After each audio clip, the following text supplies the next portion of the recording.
Writing the West. Stories and poems by Rick Steber. Read by Michael Messner and friends. Shanghai'd. Portland was infamous as the leading West Coast port in the trafficking of Shanghai'd sailors, and the most ruthless of all Shanghaiers was Bunko Kelly. One time, Bunko stole the wooden Indian from in front of Wildman's tobacco shop and smuggled it aboard a British bark. He charged the customary $50 and admonished the captain, "Don't disturb him. He's sleeping. He'll sober up by the time you hit Astoria." Bunko certainly earned his reputation the night he happened on 30 sailors who had been drinking at the Snug Harbor Saloon and, after it closed, had broken into the building next door, where they tapped a keg of what they presumed to be strong spirits. They drank freely. It was their final drink. The basement was rented to Johnson & Son undertakers, and embalming fluid was stored in the keg. Bunko gathered the 30 bodies, loaded them in the back of a couple of hacks, and carted them off to a waiting ship where he collected his finder's fee, telling the ship's captain his new sailors were dead drunk. At the height of Portland's Shanghaiing days, the crimps charged as much as $135 per man and boasted they had the harbor master, chief of police, and mayor in their hip pocket. But the sailing era began to fade as the steamship became more popular. Large crews were no longer needed, and the Portland waterfront became a relatively safe place where a man no longer needed to worry about waking up with a hangover and 100 miles out to sea.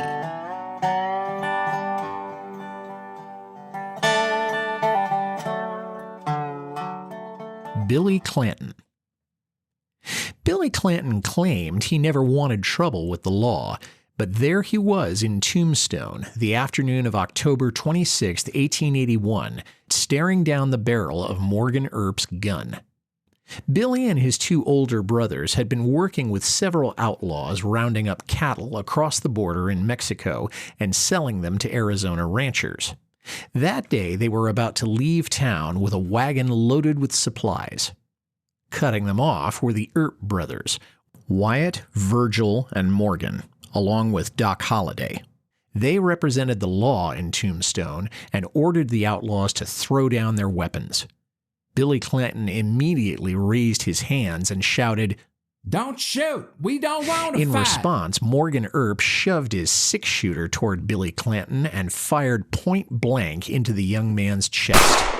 The bullet knocked Billy off his feet, and he fell backward, clutching at his left breast. For the next half minute, the air was filled with gunfire.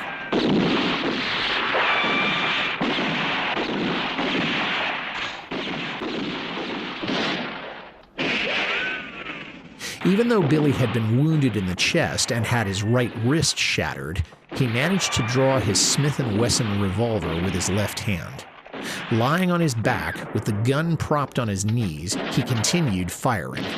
Then a final slug struck him in the stomach, and all shooting ceased. Writhing in pain on the ground, Billy called out, "Get a doctor!"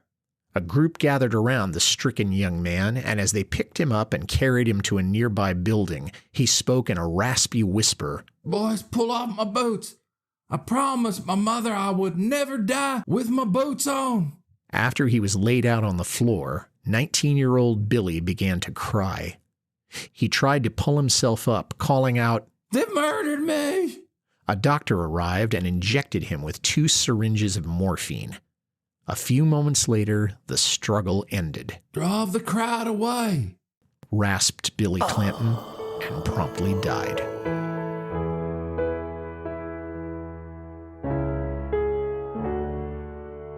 Hi everyone, this is Mike Messner. I'm the one who adapts these great stories into the versions you're hearing on this podcast. Rick Steber has asked me to pass along a great offer to you.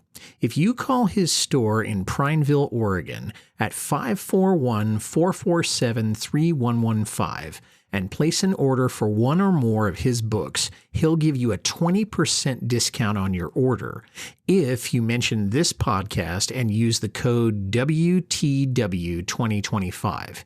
He'll even ship your order for free if you buy 2 copies of his books. Find out about the Tales of the Wild West books and his other series at www.ricksteberauthor.com and then make the call to get that discount.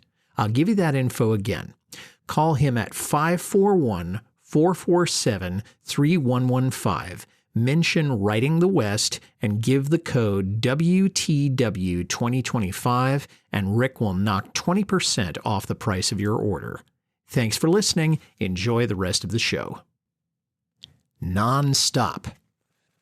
4 years after Charles Lindbergh electrified the world by flying nonstop across the Atlantic Ocean, Clyde Pangborn, an experienced daredevil from Wenatchee, Washington, and playboy Hugh Henderson Jr., a novice flyer, hoped to be the first to fly across the Pacific Ocean. It was determined that even with a full load of fuel, the plane chosen for the attempt did not have the necessary range. However, Pangborn had worked out a clever plan to reduce drag, and soon after departing from Japan, he put his plan into action, jettisoning the landing gear from the fuselage. The main structure fell away, but the bracing rods remained. With the inexperienced Herndon at the controls, Pangborn, battling 100-mile-per-hour wind and numbing cold, climbed outside the aircraft. He placed his feet on the wing strut, held on with one hand, and used the other to remove the bolt from the bracing rod. When one side was free, he climbed inside, warmed himself for a few minutes, and repeated the procedure on the other bracing rod. Without landing gear to slow the plane, they climbed to 17,000 feet, where they leveled off and picked up a steady tailwind. To save weight, they had elected to fly without a radio or any survival equipment. They would either make the flight or die in the attempt. An amateur radio operator on an Aleutian island radioed that he had heard an airplane pass overhead, but nothing more was known about the flight until a big red monoplane came roaring out of the sky at 7:14 a.m. on October 5th, 1931, swooped low over the town of Wenatchee, and belly flopped onto the ground at the local airport. A cloud of dust momentarily obscured the plane, and then it reappeared, teetered for a moment, and fell onto its left wingtip. Pangborn and Herndon had become the first to fly non-stop across the Pacific Ocean.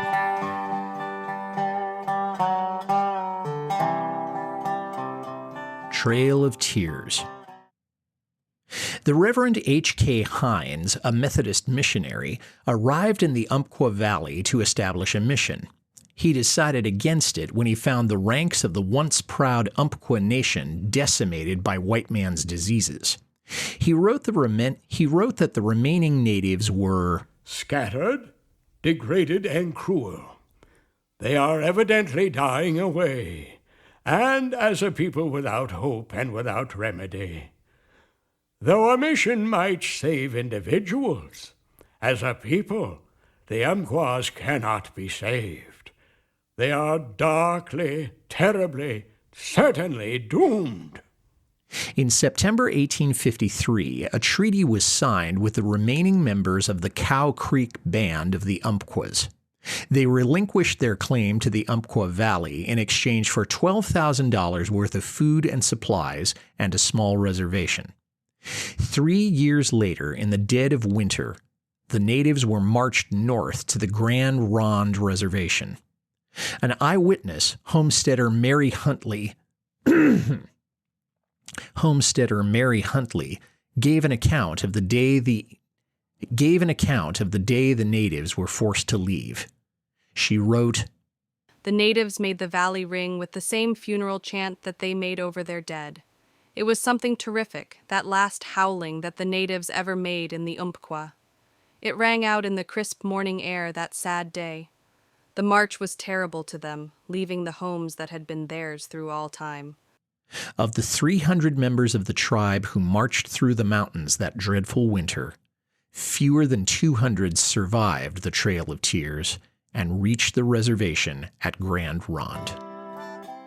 You've been listening to Writing the West. The stories and poetry in this podcast are by Rick Steber and appear in books by him. Log on to www.ricksteberauthor.com to find out more. This program was produced by Michael Messner by permission of the author. Special thanks to Art Shingler, Michael Tucker, Rachel Pulliam, and Serena Gaylord. Thank you for listening.